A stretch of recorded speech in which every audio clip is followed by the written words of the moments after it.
The staircase you are seeing right now was built by Saint Joseph. Yes, you heard that right.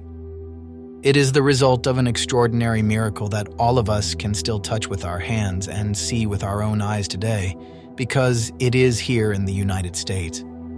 But how can we make such an incredible claim? How is it possible that a carpenter who disappeared 2,000 years ago could have worked in the 19th century?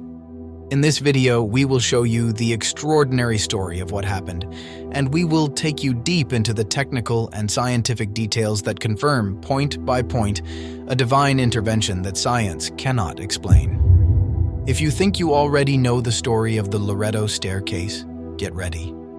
New developments and documents suggest that this is not just a story of faith, but a true mystery built into the very laws of our reality.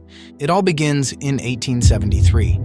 The chapel of the Sisters of Loretto in Santa Fe is nearly finished. It is a Gothic jewel inspired by Sainte-Chapelle in Paris. But there is a tragic problem. The architect Mouly suddenly dies before completing the project. Only after his death do the sisters realize a massive design flaw. The choir loft, where the singers were supposed to go, is located 20 feet above the ground. But there is no room for a staircase. The space is simply too narrow. Every engineer they consult gives the same brutal answer. You will have to tear down the choir loft or use a dangerous ladder. A spiral staircase in that space cannot stand without a central support column that would take up the entire floor below. The sisters are devastated, but in their hearts, they know that human logic is not the only way.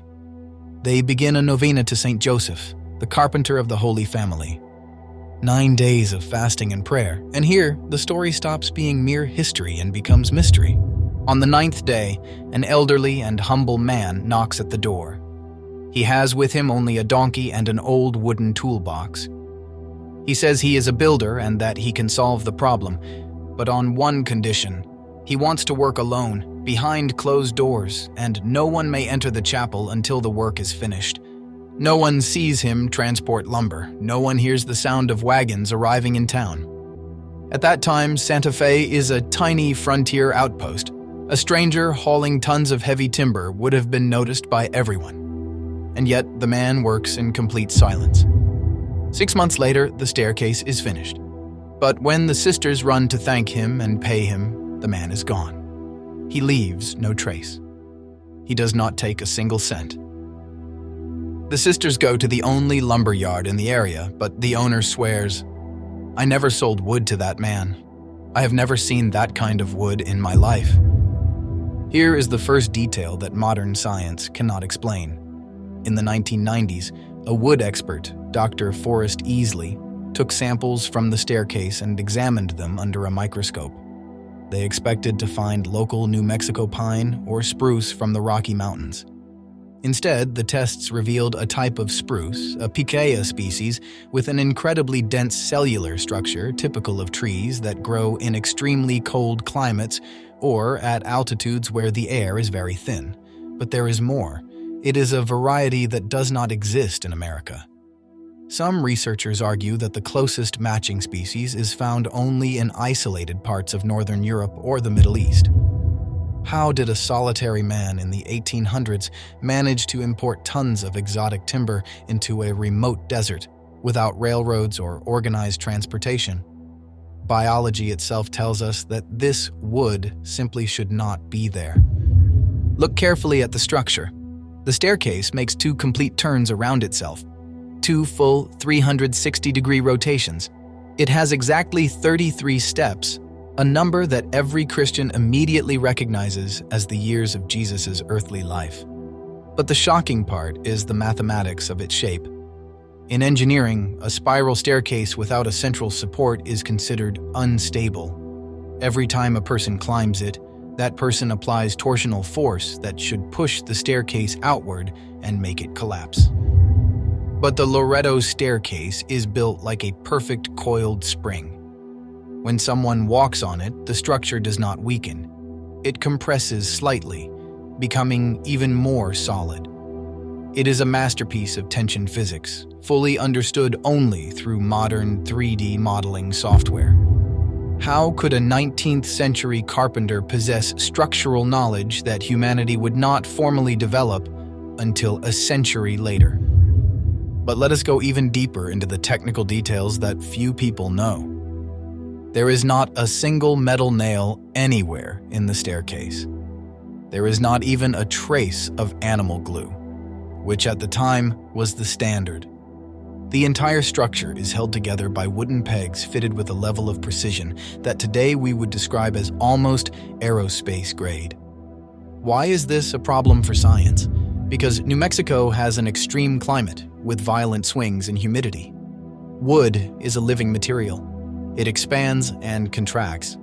Normally, a structure without metal reinforcement would have loosened within a few years, becoming shaky and dangerous. And yet, for decades, the sisters climbed those steps every single day. The staircase remained perfectly solid, as if the wood had been stopped in time, or protected by an invisible force that prevented the natural decay of matter. There is an experiment that many architects have tried using drawings of the staircase. If you draw a vertical line from the center of the upper part of the staircase down to the floor, you will notice that the center of gravity falls exactly within the base of the inner curve. This means that the staircase supports itself through a balance of opposing forces that is almost impossible to replicate by hand. Experts say that to achieve such a result, the radius of curvature would have to be so precise that even an error of a single millimeter would make the whole thing collapse. Remember, the man worked in the darkness of the chapel, with hand tools, no electric light, and no calculators. There is not a single mistake. Every step is identical to the next. It is a perfection that looks as if it came out of a 3D printer, not from the hand of a man. Recently, some historians have tried to demystify the miracle by attributing the work to a French carpenter named Johann Hadwiger. But this is where the story becomes even stranger. Although Hadwiger was a skilled craftsman, records show that at the time of the construction, he was not in Santa Fe. Moreover, the sisters' own accounts as eyewitnesses are crystal clear.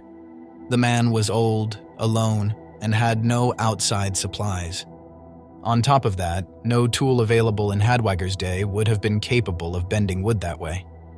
To achieve those curves without breaking the fibers of the wood, today you would need industrial steam chambers. The wood of the staircase was not bent with heat. It seems to have been formed while still alive, or shaped by a force that left no signs of burning or mechanical stress. The Hadwiger theory collapses in the face of the material evidence itself. There is a testimony from the sisters that many people ignore. They said that when you climbed the staircase, you felt a strange sensation, as if the structure were alive. The staircase swayed slightly, but in a harmonious way, almost as if it were breathing. This spring-like effect is what allowed it to survive earthquakes and movements in the ground. One American engineer said, "It is as if someone took an abstract idea of perfection and forced it to become wood. It is not just a staircase, it is proof that matter can obey the spirit when there is a divine necessity." St. Joseph did not build only a way up to the choir loft, he built a pathway toward the understanding of the supernatural. Do you know why the sisters did not have a handrail added for the first 10 years? Because the staircase was so beautiful and so perfect that they were afraid of ruining it by touching it. They climbed those 33 steps of spiraling height with no support at all, sometimes even crawling out of fear of the height. And yet, there was never a single accident. Not one sister ever fell. Only later, so that the older singers could climb more safely, was the iron railing added that we see today. But the original structure, the bare and pure one, is the one that defies gravity. And here we come to the central point, why St. Joseph? Because he is the guardian of impossible things, the man who protected the Holy Family in silence. This staircase is his calling card, a perfect and silent work that asks for no glory, but remains there as a testimony that God cares even about the smallest architectural details of our lives. We have seen the wood that does not come from America, the physics that seem to deny themselves, the man who vanishes into nothing. But what does all of this mean for us in the 21st century? The staircase in Santa Fe is there to remind us that when we feel trapped in a space too narrow, when life tells us there is no room for our salvation or for our mission, that is exactly when we must begin our novena. God always has an architect ready to knock at our door. Do not let this message end here. Share it with someone who is going through a season of impossibility. And to unite our intentions, I want all of us to repeat in the comments a simple prayer that Saint Joseph always hears. Write it below to activate grace in your life. Saint Joseph, guardian of the mysteries of God, build my way where I see no way out.